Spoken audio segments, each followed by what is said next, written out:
Et j'ai essayé de me fixer avec ce programme pour savoir comment on pourrait présenter le nouveau programme de Terminal S. Je fais juste un petit détour par 2-3 questions qui me paraissent des a priori fondamentaux. La première chose quand on fait des probas, c'est que ça nous pose des problèmes.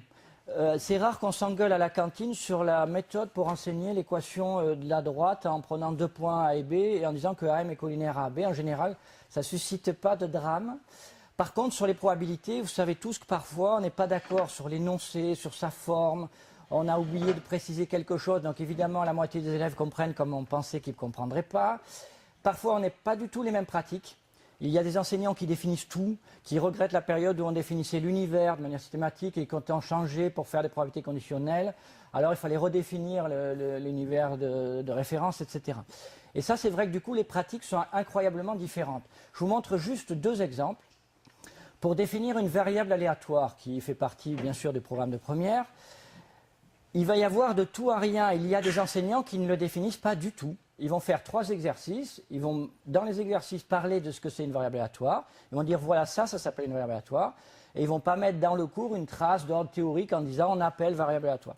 Et l'extrême inverse de ça, c'est ça, donc dans le Bréal.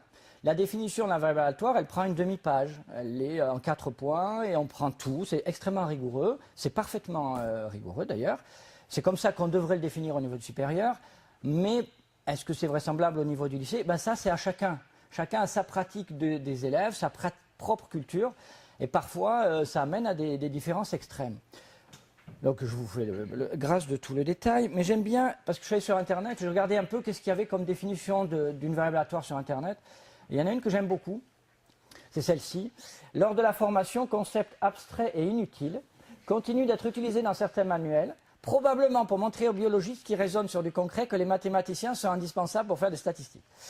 Et ça, c'est intéressant parce que c'est une vision qui n'est pas du tout marginale des autres disciplines. Hein. C'est-à-dire qu'ils pensent que parfois on formalise de manière extrême alors qu'eux, ils l'utilisent très bien avec leurs étudiants et que ça passe très bien, qu'ils ne voient pas trop l'intérêt d'aller couper les cheveux en 4 ou définir les choses aussi rigoureusement.